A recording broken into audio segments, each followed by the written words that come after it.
crafters, welcome back to my channel for another exciting Tuesday. It's kind of a rainy Tuesday for me right now. Hopefully it's not rainy where you're at, and hopefully you've had an awesome week, but just in case you didn't, I've got a tutorial coming your way to make your week better. So today's tutorial Tuesday is going to be kind of cool because it's going to be super informational, and it's going to be a little different than any tutorials I've done so far because I'm going to show you how to use a specific crafting tool. It's really cool, so I think you guys are going to like this. So today we're going to be looking at snap pliers. You might not know what these are. I didn't know what these were either. My dad had a project that he's working on, and he's not the particularly crafty type, but he's DIYing this big project, and so I'm going to show you some of the buttons that I'm going to put on here. But with these, you use these to put on snap buttons. That's these buttons like this. Called snap buttons because they make a snap sound when you open and close them. So we'll get to the actual assembly in a minute. But first let's look at all the materials that I have. So when my dad got this, he ordered a bundle off of Amazon. So I'm just going to show you the different things that came in the bundle that we went with. And I'll go ahead and put a link in the description below so you can find the same bundle. But first off, it comes with the Kam Snap Pliers. And so this is the tool that you use to assemble the buttons. And I'll explain that in just a moment. So first let's talk about the different parts of the tool itself. So this down here is the die. The kit comes with several different sizes. If you look at these here, you can see how there's different sized heads, and that's for the different sized buttons you use. So you can swap these out really simply. There's a set screw right there, and it comes with a handy dandy screwdriver to be able to get that in and out, and this just pops in, pops out. You tighten the set screw to hold it in place. Pretty simple. The next thing you have are these two metal rods. I've been calling them hammers. I don't know that they have a official name other than rods, and they look very similar. However, the difference is if you take off the rubber part, you can see that this one's fairly thick, but if we take the rubber part off of this guy, you can see the metal rod at the end, and there's a difference in the size. And so that depends on what size snap buttons you're using. So we'll get to that in just a moment. The next thing you have is a nice awl, and this is very sharp at the end. This is so you can punch a hole through your fabrics before assembling the button onto the pieces of fabric, and we'll get to that also once we get to the assembly, but just to go over what we've got here. And then also the kit that I purchased came with a bunch of bags of these buttons. And so in each of the bags, they're all different colors and sizes. There's all these different parts. So let's go over the three different parts. Now you're going to actually need 4 pieces for each button. You're going to need 2 caps. That's the pieces like this. They almost look like little tacks where they've got a round flat head and they've got this rod that comes through in a point. For each button, you're going to need 2 of these. Then the other pieces you're going to want are a socket. The sockets look like this. You can see that they kind of come in there in the middle. But if you look on the other side, you can kind of see that it's not a smooth pattern. So that's how you know that this is the back side and this is the front and this is a socket. So the basic way that these snap clips work is you have the cap that goes through the hole you punch with your awl. Then you set either a socket or another piece I'll show you in a moment together like this. Then you load it into the tool, and what the tool does is it compresses this tip here, and it basically causes it to bend over this other piece, the socket, and so it holds them together with the fabric held in between them. The third piece we have is a stud, and this one works pretty similar. It goes onto the cap and you punch it down around your fabric and it holds on. And then just a quick word, this is a socket, this is a stud. The way you can tell them apart is on the back of the stud, you've got all these little dots, and that's to help it hold to the fabric well.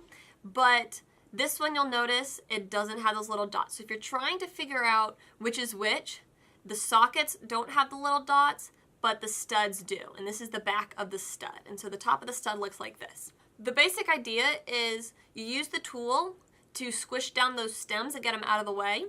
And then they can snap together like that, which obviously we can't do right now because the stem of the cap is in the way. But once we start using the tool, you'll be able to see better how these work. So one last thing before I start talking about how to actually use the tool and snap some of these buttons onto your projects, let's make sure that the tool is using the correct pieces that we need. So remember, there's 2 interchangeable parts. There's the die down here at the bottom, and there's the metal rod. So how do you know what you want to use?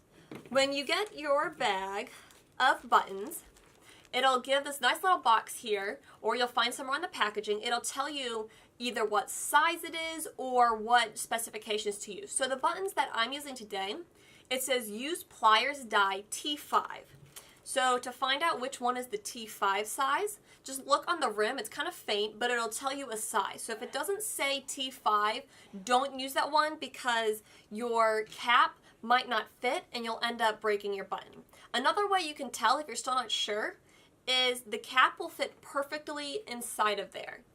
So you can see with this one, this needs a T5, but this is not a T5. So it's kind of big in there. So there's a lot of wiggle room and you'll end up messing up your button, which you don't want to happen. So I've got the T5 already loaded into the pliers.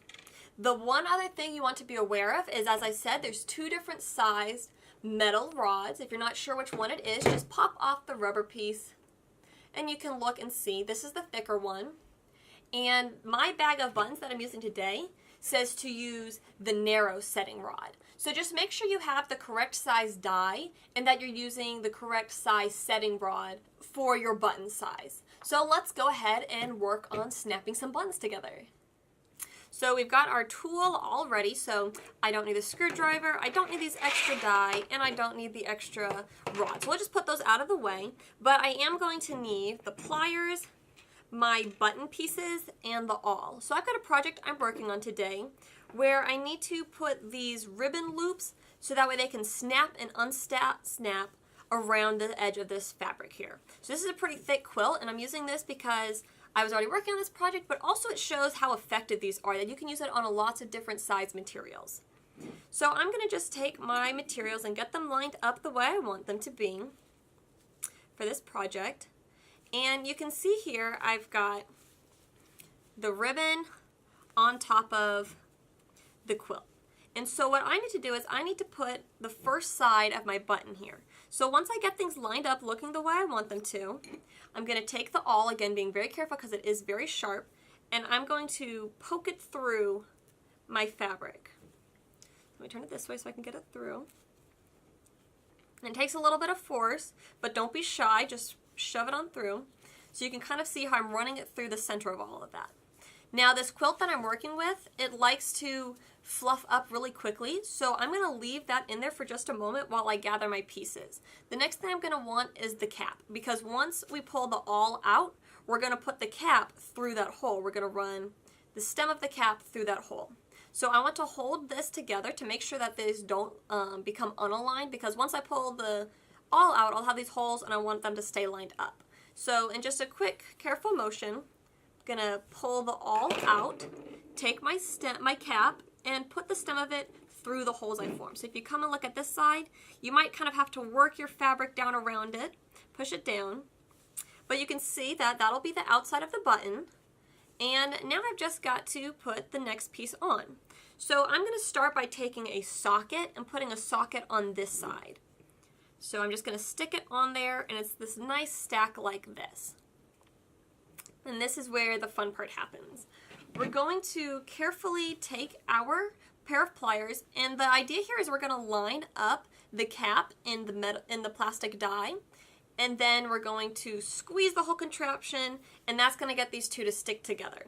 So I'm going to carefully slide this along. I want to make sure that it doesn't all come apart, but when I slide it on here, now I'm just squeezing to hold this in place. I'm not squeezing hard yet. I want to make sure that my cap is lined up very well on the die, because if the cap is sticking out like that, when I go to squeeze down, it's not going to properly attach the piece. So I want to make sure that it's lined up very well in the die. And when you're using the right size die, it'll all just slide nicely into place.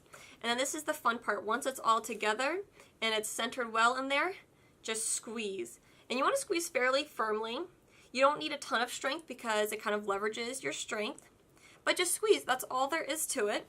And now you can see that it took the sharp stem of the cap and it smushed it down, so that way these two pieces stay together. So this is the first half of my snap button, so it's really cool and not hard at all. So all I have left to do is I just need to put my other side of my snap clip on here, and then this piece will fold over like that and snap. So once again, this time I'm running just through the ribbon.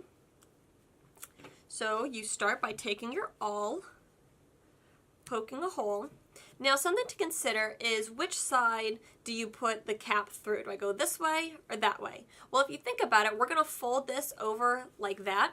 So I want the cap to come up from the back side so that way I can have the stud on the front and it will snap into the socket. So pop the awl out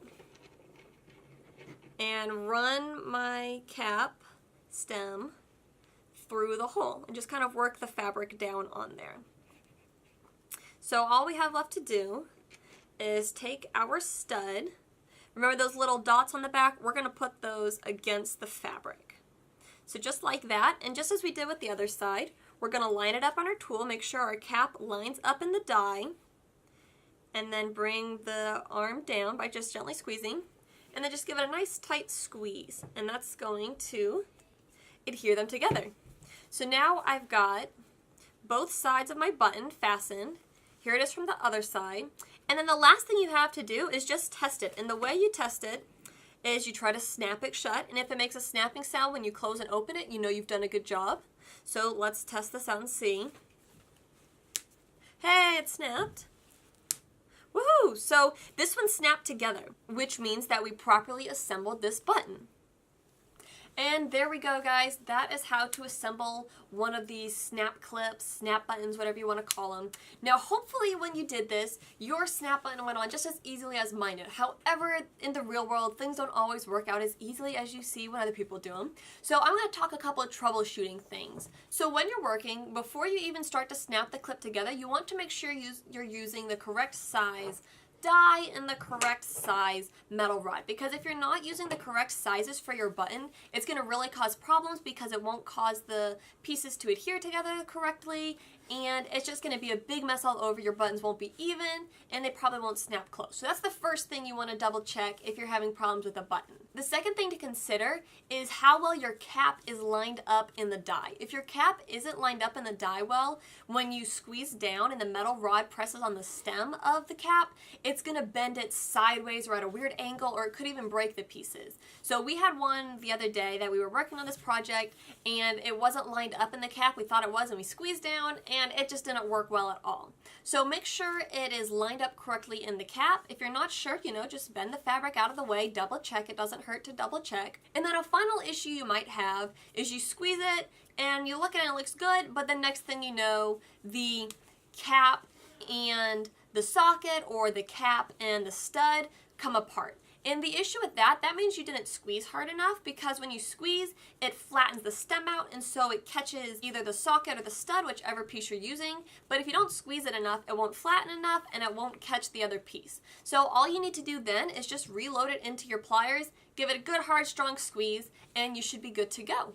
So I hope this video helps you guys out. This is a really great tool and I wanted to show you guys this. This is very new to me, but I am definitely loving it. And I think it's a perfect tool for this month because what's everybody working on? Halloween costumes, of course. So I'm not a big sewing person, even though I am pretty crafty.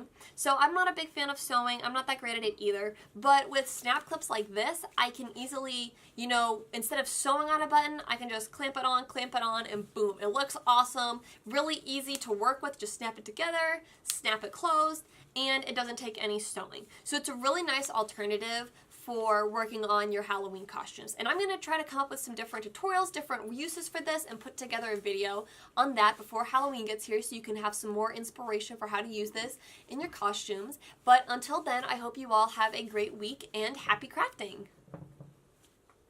So I thought this was pretty funny, the bundle that I got. It came with these buttons, and the brand is I Like Big Buttons, because I like big buttons and I cannot lie. And then, because I think this is from like a Japanese company, I'm just gonna read you some of the instructions on the back. So one of the features, it is bulletproof plastic made bottom die in good abrasion resistance. I don't quite know what they mean, but that sounds pretty good.